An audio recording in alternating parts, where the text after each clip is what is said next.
I don't know who is this man. I don't know how to define this man. The first time I met him through a movie, he was hobbling on one leg and acting like an Iraqi school teacher in a Matt Damon movie, 2010, The Green Zone. I was really impressed by this Iraqi actor because his Iraqi accent, and for those of you who speak Arabic, the Iraqi accent is very difficult. And here's an Iraqi who's playing in Hollywood. And I was like, who is this Iraqi? Little did I know that Khalid is an Egyptian who can master the Iraqi accent. The problem is how to pigeonhole someone like Khalid. Is he an actor? Yes. Is he a celebrity? Definitely. Is he an activist? Of course. Has he been the voice of the recent times? Yes. So we will start with unraveling this problem by asking Khalid, Inta minu? Who is Khalid? How did you start? Let's start from the beginning. Who is Khalid? Inta minu. That's great. I don't know. I'm still finding out.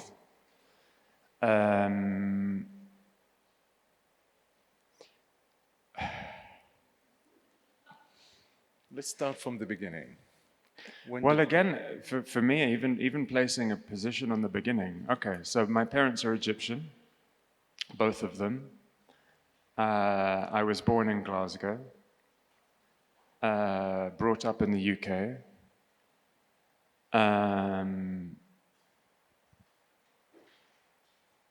Always had a relationship with Egypt throughout my life. My father and grandfather were both political prisoners. My parents left Egypt in 1975 and went to Iraq, where they completed their medical degrees. And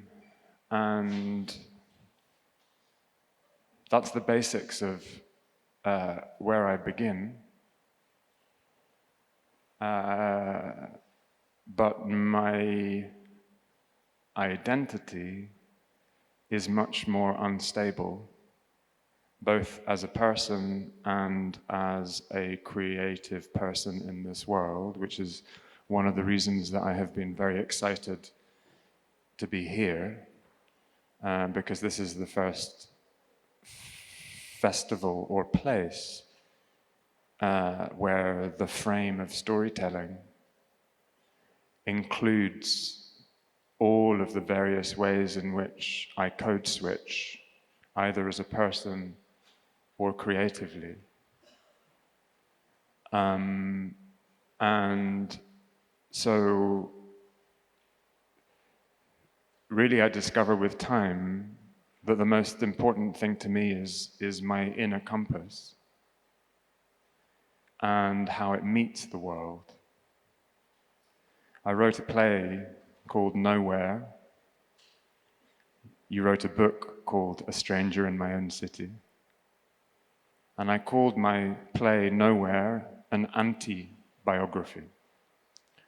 And part of the reason I call it an anti-biography is, in a neoliberal world, we're often told to narrate the story from the position of our agency. And very much so, I feel the world creates circumstances that are very powerful about who I can be, what stories I can tell, how I can respond to it, that are at least as powerful, if not more powerful, than my agency. And so that orients my sense of self and how to respond to the world. I know it's always, pigeonholing a identity and who you are are you an Arab, are you British, are you from this region or that region? It's a very difficult thing. How did you start? But there's also the creative identity, a playwright, an actor. Let's start with acting. How did it start? A lot of things in my life start because I didn't think I wanted to do them. I was 15, 16, and a teacher came up to me at school and said, "I'm doing this play and I think you'll be really good in it." He was my English teacher, so he had heard me speak in class. I told him he was crazy. He said, "Never mind," because I hadn't done anything since I was 5 or 6. He said, "Never mind, come to the audition." I went to the audition, I got the part, and I remember the first rehearsal, which was in a classroom, and all of the chairs were moved to the side. And suddenly in the middle of the room was this space where the rules were very different. And I was the second character to enter in this play. It was called Observe the Sons of Ulster Marching Towards the Sun. And out of thin air, the person before me created this whole world, which I was about to walk into. And I remember the feeling of inside me of that childlike joy. And honestly, from that day, that was what I wanted to do. And in a time and space when these are the complex identities, let's say Arab, British, would acting give you this easily defined person? I can act this person, this character, and for the duration of the play, the movie, I can be there and I find an identity there? Does it make life easier for you? No. I mean, I'm quite a shy person, even though I'm an actor. And I don't know what it is. There is a particular form of engagement, of storytelling, of being alive, of gathering energies that happens in all of the creative professions. I particularly remember a great family friend of ours, and when she first saw me on stage when I was 16, she said, "There he is." And I guess that's part of what I feel. But again, I don't feel like I act in a vacuum, and it's not acting for the pleasure of acting, nor is it doing any of the things that I do just simply for the pleasure of them, although I wish that was the case. I live in a world, I live in a context, I live with the politics, I live with the history. And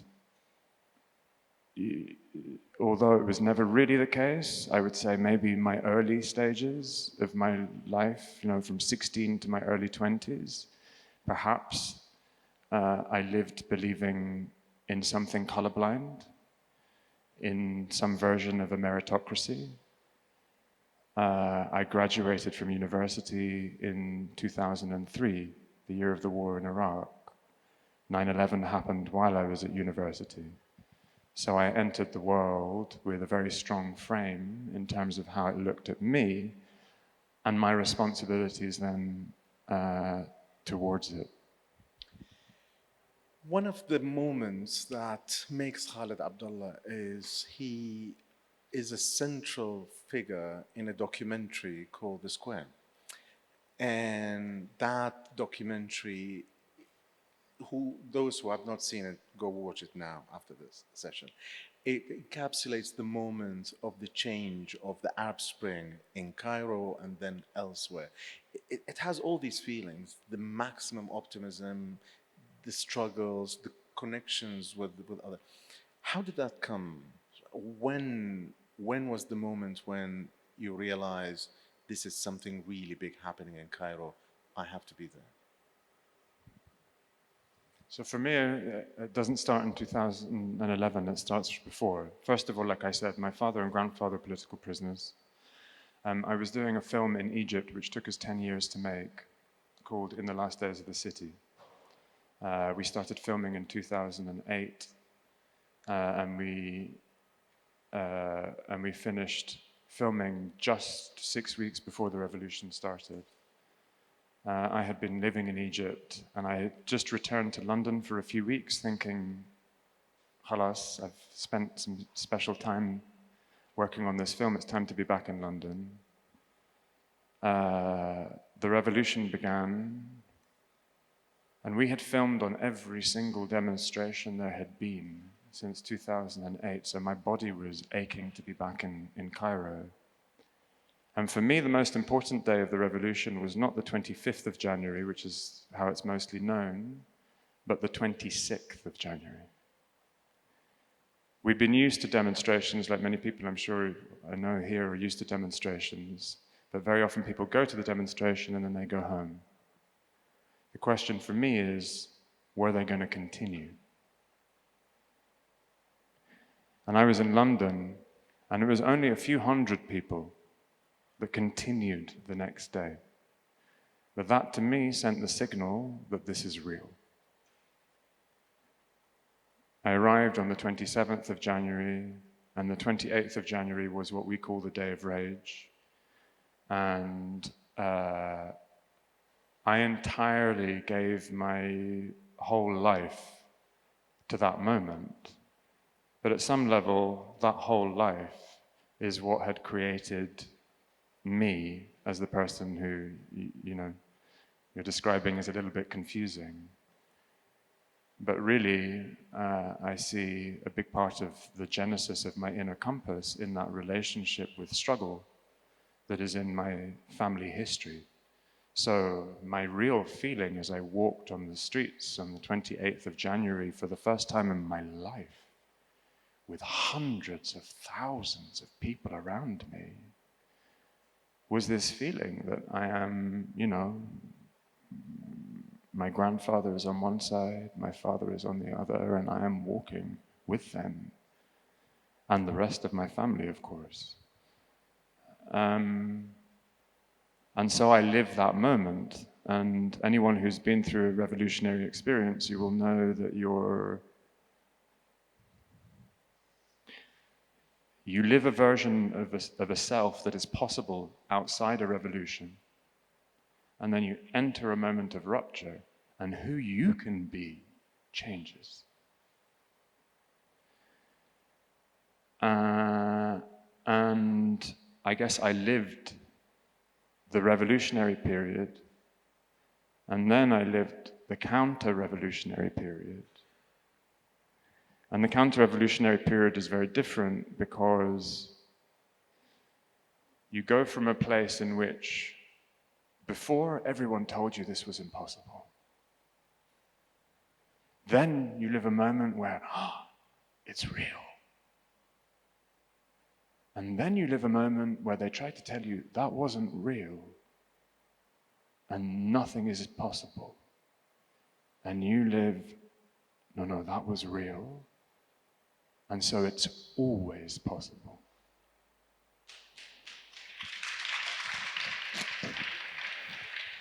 And from 2011, I have been living trying to understand what that means. How to live aligned with it, despite the fact that the world is constantly telling me, forget it, it's impossible. But also trying to understand the histories, trying to understand the politics, and also trying to understand as a human being who happens to work creatively, what that means I need to do, what solidarities I need to find, what kind of work I need to make, and how to find my people. The point of solidarity, I think, is going to be central to this. Sorry, I'm not liking. I have this thing sometimes. You can sit and you just feel not right, so I just need to move. If you want. Exactly. The solidarity is going to be a central theme we're talking about. But to go back to the point of the revolution, as an Arab, when Tahrir Square happened, when that moment when the president leaves the country, the point of high hope, how did you feel when, I don't want to say now, but how did you feel in the years after that peak of hope.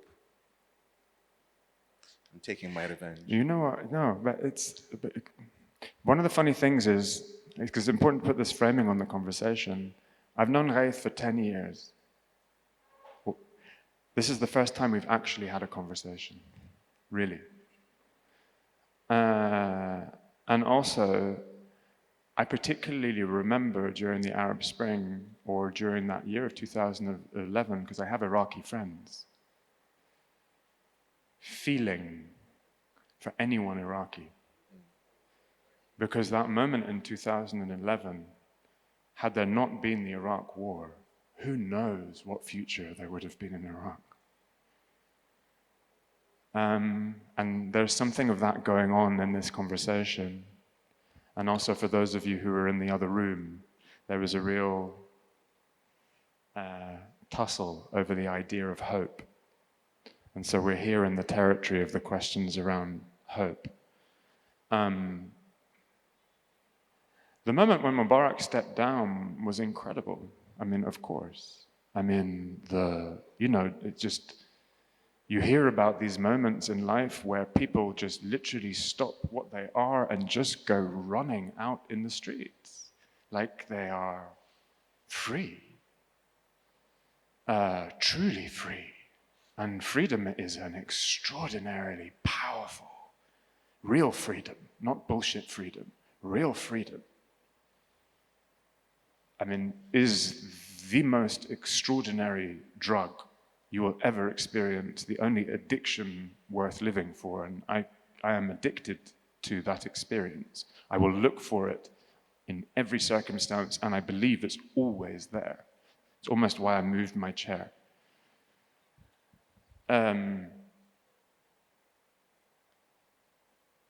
For me, however, the moment of greatest freedom I ever felt was not on the 11th of February. It was on the 29th of January, when Platon, I don't know if he's here, but he was speaking about the corridor. That was the corridor moment, when everything was suspended. And the possibility was just. And anyone who's been to Cairo, it's an immensely dysfunctional city and loud. It was the calmest I have ever seen the entire city.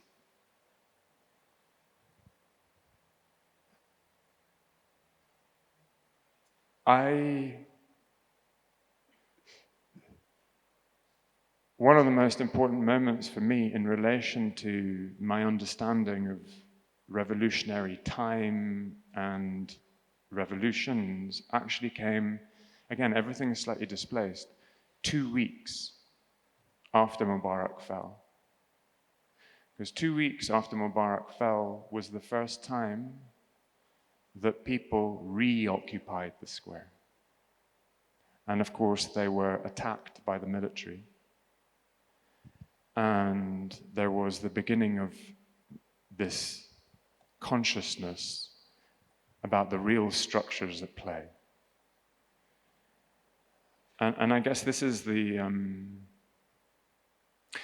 thing about moments of rupture and revolutions in general.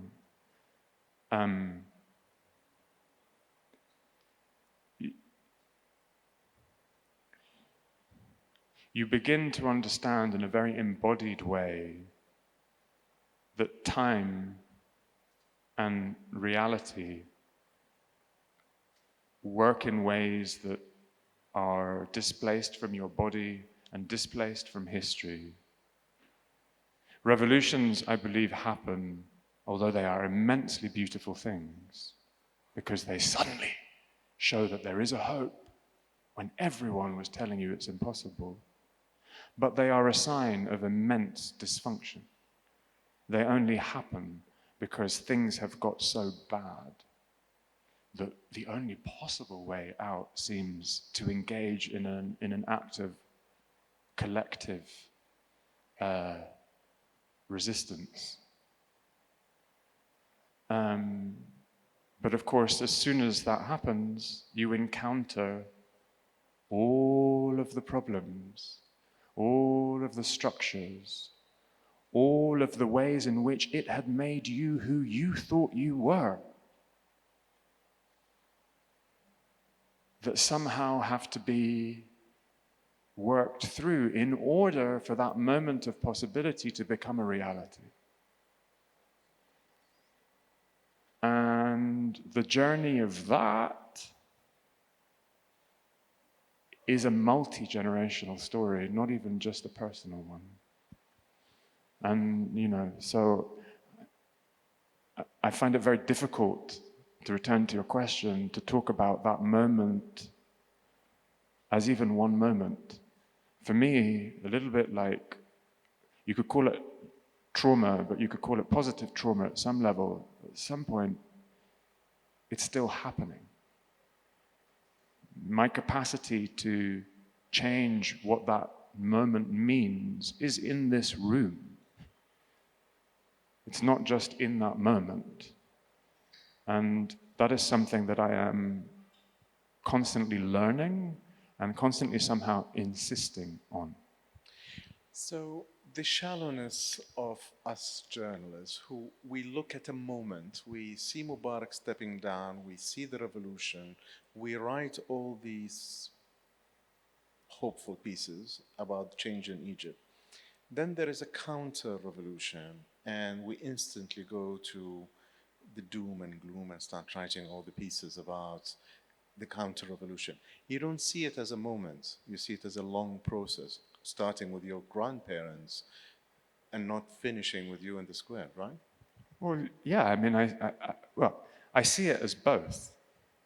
I understand the need and the value of reading it as a moment. If you have a fire in a building, you have to deal with the reality of the fire. But in the same way as the Grenfell Tower, that happened in the UK, for those who know it, it's not just a fire. There are systemic things that create this fire. And if you want to build a world in which that kind of fire doesn't happen, there are crucial things that you have to solve and crucial things that you have to talk about. And part of our position in the Arab region, is that we are constantly locked, and it's not just in the Arab region, of course, but we're constantly locked in the position of firefighting. To talk about this, it's a very good entry to the second point I want to talk about. Khalid Abdalla now is a prominent face of the protests taking place in London and other places in support or in opposition to what's happening in Gaza. Do you see that as a continuation of your role as an activist in the Egyptian revolution? Absolutely. The two things are completely related. My first demonstration was on my father's shoulders when I was 3, for Palestine, in Glasgow, where I was born. I first went to Palestine 25 years ago, in the year 2000, just before the Second Intifada broke out.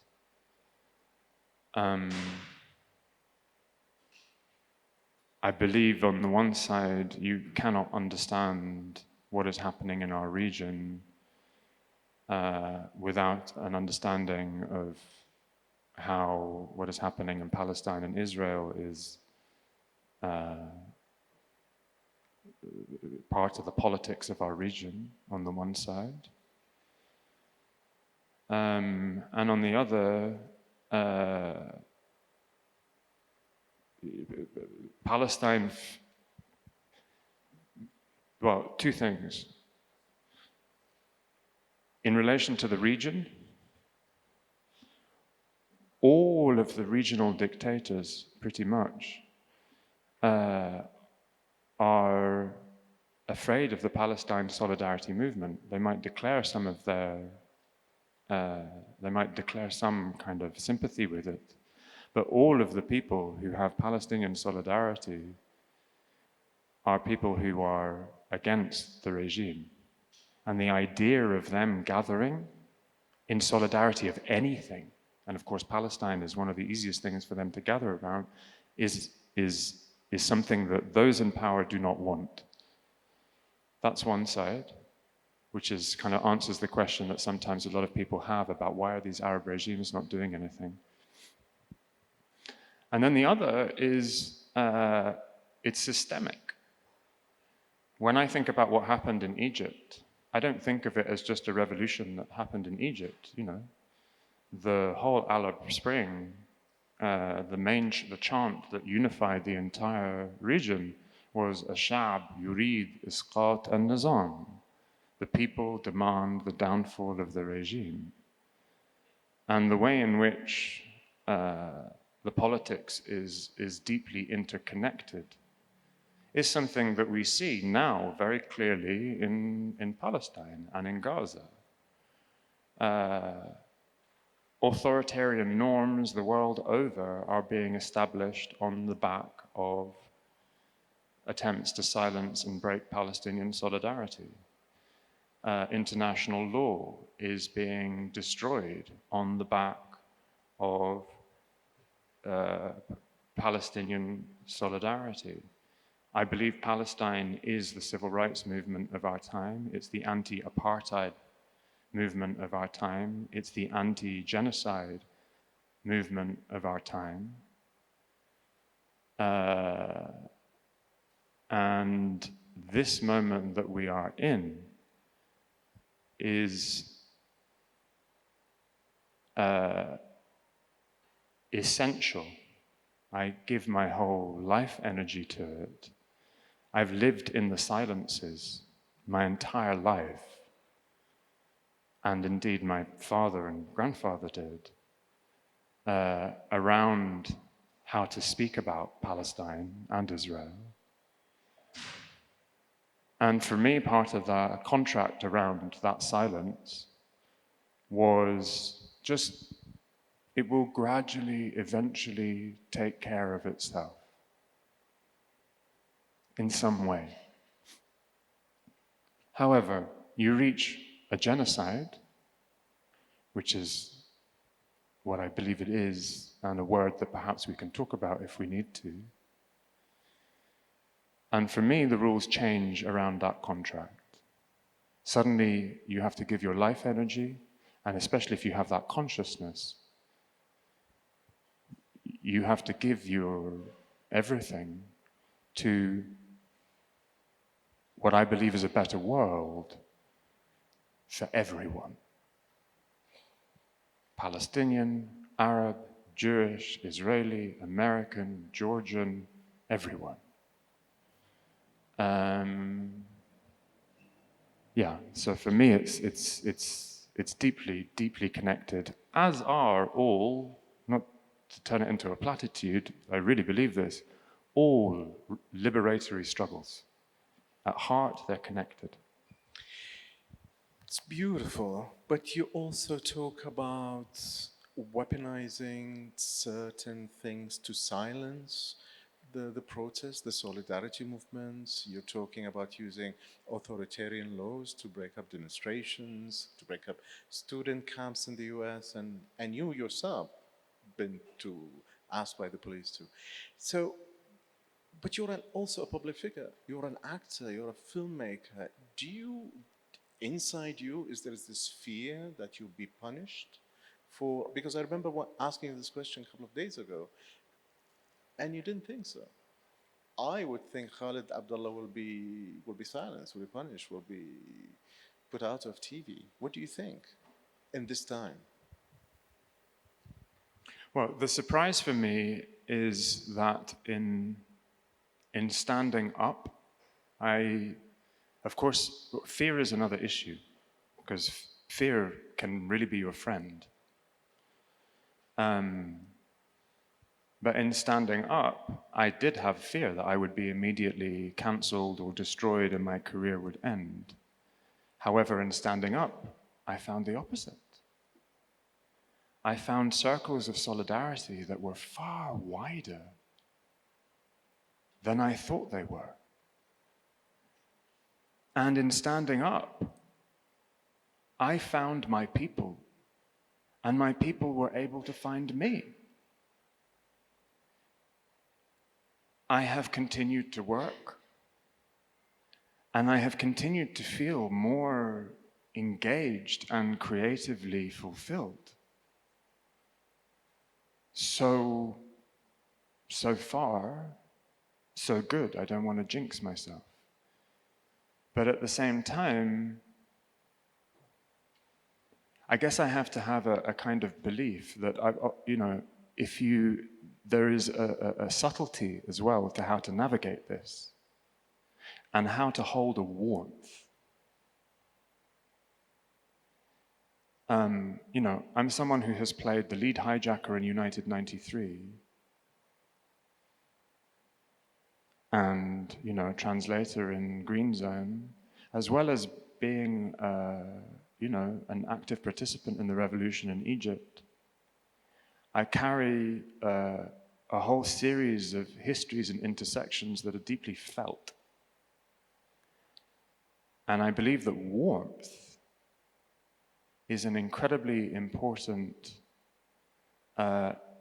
agent of change in being able to take us out of the spaces in which we talk at each other and don't hear each other, into a space in which I believe that when people first saw me stand on a red carpet with the words "ceasefire now" on my hands, they saw a kind of warmth being reflected and a curiosity. Oh, that's something that he I don't know, maybe, that he feels. And there's something in there I feel too. Now, if that can exist, the question for me and the question for us is, how do you make that expand? Because we need it to expand. And what I have found is each time I do it, or I do something like it, one, I don't regret it. It was scary, yes, but I don't end up regretting it. I end up feeling alive. I feel something akin to that freedom that I talked about on that day. And so the next time, I'm like, okay, well, how do I make this expand? And how do I remain, again, I'm going to Platon, with the attunement. How do I attune to the circumstances I'm in to find the opportunity to go further with it? And that keeps changing. It's neither one nor the other. And for some reason, and I don't believe it's a coincidence, it has brought me here.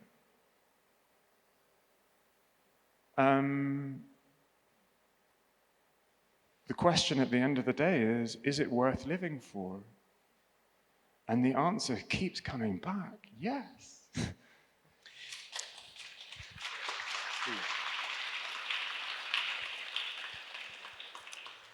So a pessimist and an optimist share a stage in Tbilisi. Okay, so here's the joke. It's one of my favorite jokes. What's the difference between an optimist and a pessimist? What? A pessimist says, things could never be any worse than this. And an optimist says, oh yes, they can. And the reason I love that joke is because in order to be an optimist, you have to be able to weather how bad things can get and almost expect it. And the world is a dark place, there is no doubt about it. But in order to keep that optimism in this darkness, you have to have that belief. This is beautiful. Thank you.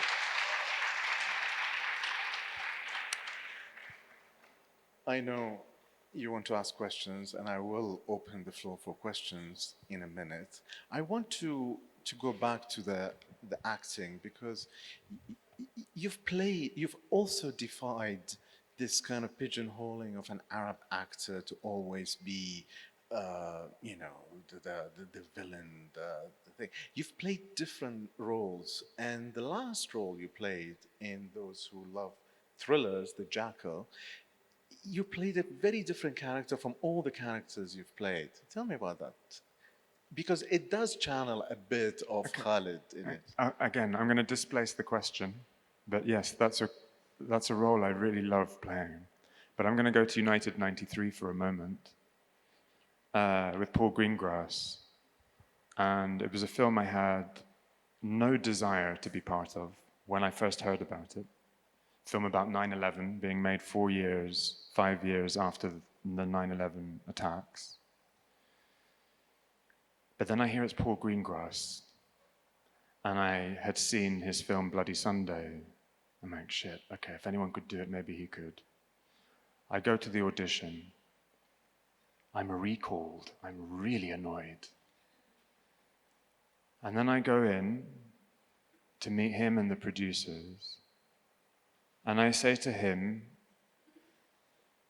and I've never acted in a film before, I say to him, if you're making the film that I'm worried you're making, not only do I not want to be part of it, but I think that anyone making it is a bastard. And he says to me, do you think it's possible to do this film correctly? And we talk about what that might mean and what that might look like. And this question, and of course we make a film that I'm proud to have been part of, and that's a whole story of its own. But this question, do you think it's possible to do this film correctly, is one that continues to sit with me through every creative endeavor I enter and every role in carrying an Arab identity, which is what I am always doing. So I enter any role I do looking for the opportunity to do something that is culturally vibrant, that switches and changes the lens and destabilizes it in pursuit of something that I hope is better. The Day of the Jackal was, again, so I was first asked to audition for it, and the guy, his name's Uladag Charles, he was written as Danish. And I read it, and I was like, this is ridiculous, I'm not Danish. I could be a Danish in the same way that I'm British, but this character is not written like that. I audition against my will. I kind of like playing this guy, but it's ridiculous, this is never going to happen. I'm then offered the role, cut a long story short, about 3 months later, which is a real surprise to me. And I have a conversation with the writer, Ronan Bennett, incredible person, just before they're about to have the read-through, and it's like, what are we going to do? It's not Danish, you know. And we do the read-through. A week later, we meet to talk about who this character can be. And he's a broligarch. So for those who haven't seen it, the whole embodiment of the oligarch question and the tech bro question is something I had to live very much so and interrogate in that character, which I very much enjoyed. But we ended up creating this character who does not exist in the world. There is no broligarch of my heritage. And it was a very interesting proposition intellectually and politically to kind of go, what would make someone like that? And if they were to make them, what would they want to do? And we created this character. The most important line for me about him was he was someone who had been fucked by every ideology there is, but somehow still understood the dream in all of them. And that for me was like a liberation. It was a real joy to play. It's almost a character written for a multiple identity. Well, and actually, it happened also, and it was a very powerful and important thing for me, is that that role, this is just incidental, but for people who've seen it, but that role was the role I was playing as October 7th happened, and in the months following. And this character, and I was literally playing, I mean, my life, so there's two things in my life and career as an actor, or is that on the one side, I tend to play roles or be in projects that are cultural responses to political trauma. Almost everything I have done is that. And on the other, there tends to be this reverberant relationship with reality and being somewhere between documentary and fiction, and sometimes it not being clear. And he was someone who had reached a point in his life in which he needed to change the rules. And so I was constantly playing a character who had reached a point of liberation in his life and was willing to pay the highest price for it, which helped encourage me, frankly, as I was walking out onto red carpets or dealing with situations in which there was a very heavy silence, to kind of go out and own that space. Cultural responses, political traumas. Beautiful line. Can I steal it? Questions? You, please.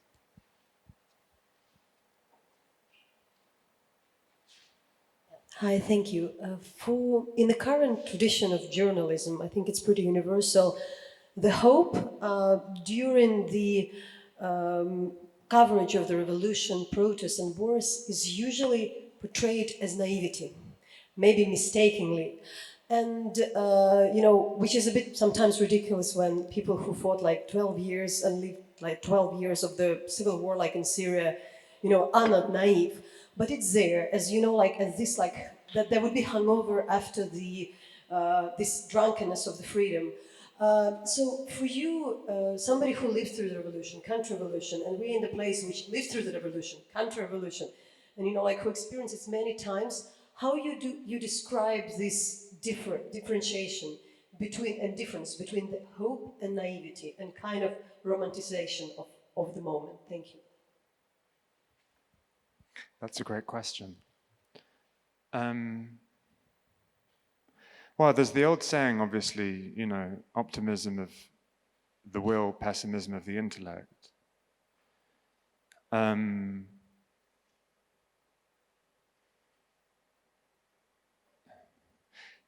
I mean, it almost goes back to the joke.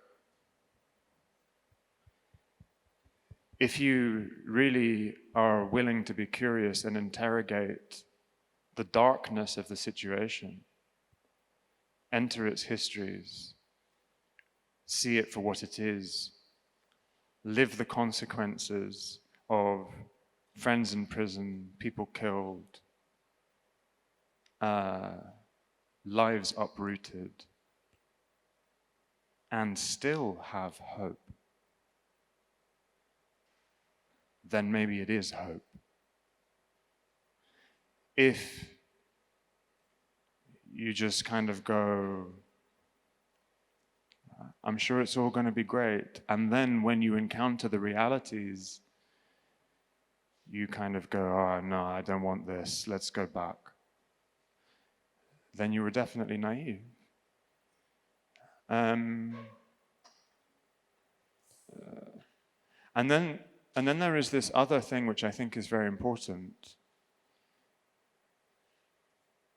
And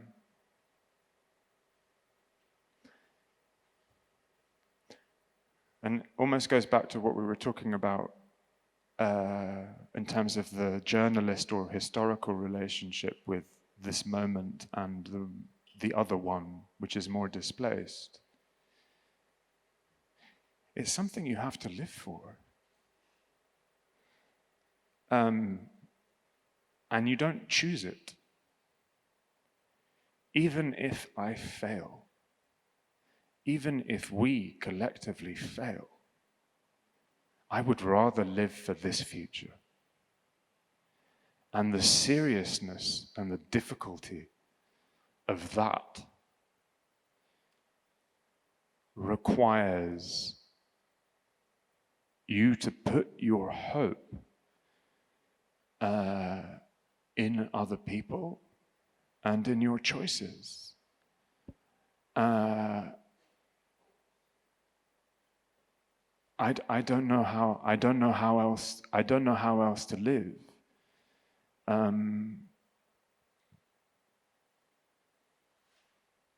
Yeah. I hope I've kind of answered your question, Talia. Questions? Questions? Yes. Um, I think you use all your questions quota for the day, but never mind. Go Really? on. I'm joking. Please, please. You spoke earlier, and Khalid, you're also, British as well as Egyptian, and we've heard how you feel about what's going on in Egypt, etc. Do you have any similar feelings what's going on in Britain, and do you feel that is your home as well? Earlier conversation about home. Can you tell me about that and change with the identity and homes and where we belong? I actually would like to add to this question, and a question of my own.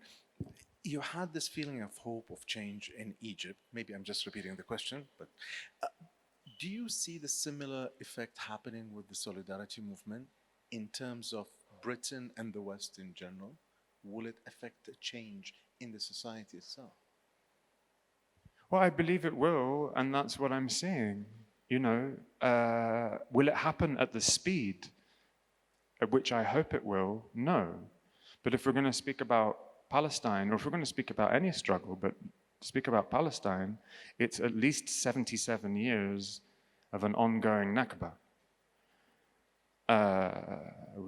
So now is a moment of shift that I don't expect to result in the bombs stopping falling on Gaza. But now is the moment in which I have to sow the seed for a child born now possibly not to have to live the nightmare that is being lived in Gaza and Palestine right now, or in Israel.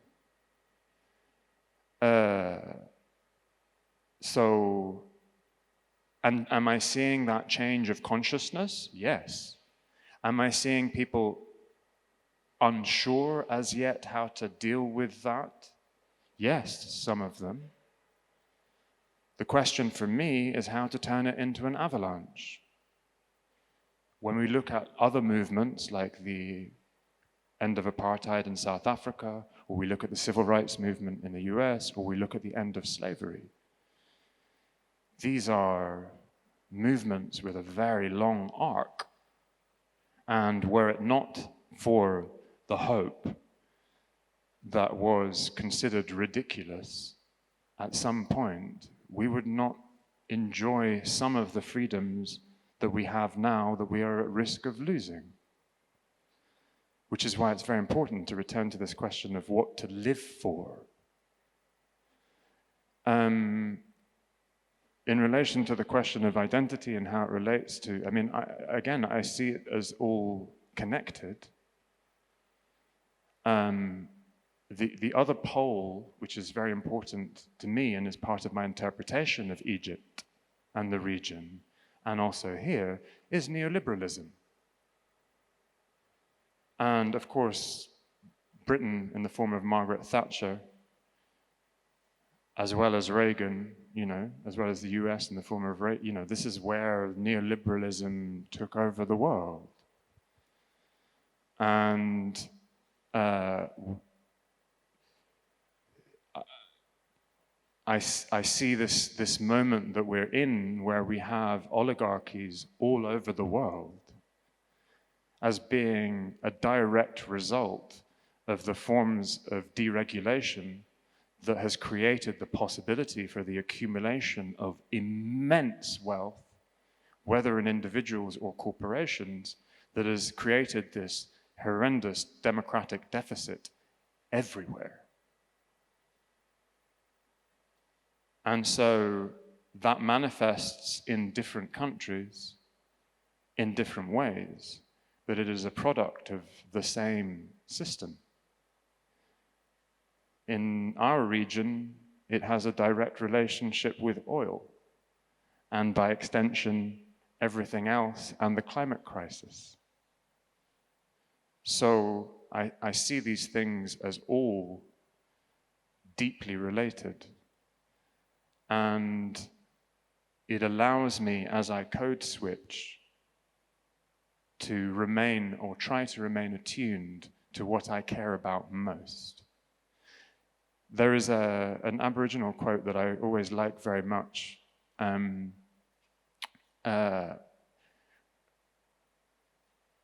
From an Aboriginal activist who said, if you come here to help me, you can go home. But if you see your struggle, if you see my struggle as part of your struggle, then maybe we can work together. And that maybe, I think, is very important. Because it's that space of solidarity over those struggles that is, I think, incredibly important. Yeah. And if I may, I would say that it's correct me if I'm wrong, but this is one of the few, if only, panels here that has had a direct relationship with talking about Palestine? I think so. No? Okay, good. Okay, well, that's good to know. But I will say that it's I feel it's an important space for those solidarities to be engaged in, I feel, more deeply, because I do see these things as deeply connected, whether I'm in Britain, whether I'm in Egypt, or whether I'm in Georgia. And by the way, I have Georgian DNA.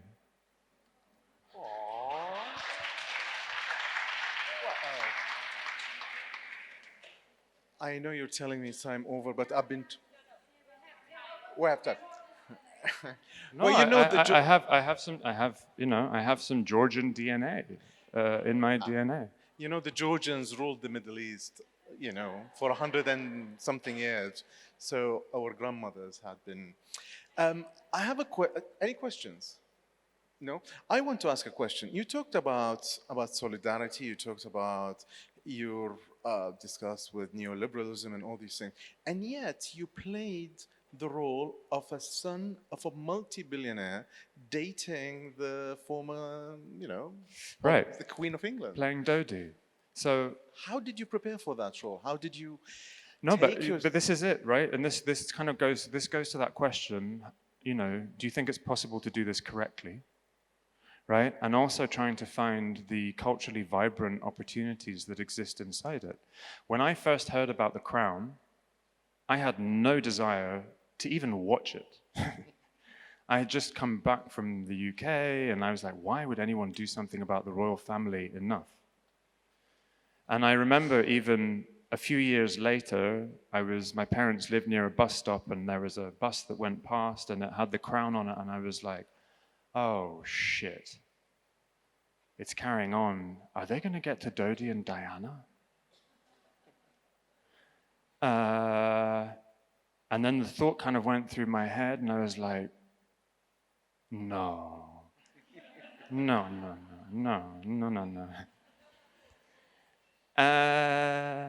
then a few years later, this goes back to the story of reluctance, right? And then a few years later, they come asking me to audition. And so I read about Dodi. And I understand that the story is very different to the one that, basically no one really knew anything about him other than this word playboy and who his father was. Why? What's underneath that question? of course, I also watched The Crown and found, oh, this is not what I thought it was. It's really quite good. I enter, cutting a long story short, I play that role for those of you who have seen it. What I did not expect, even though I have lived in my body the consequences of what it means to play an Arab in this world.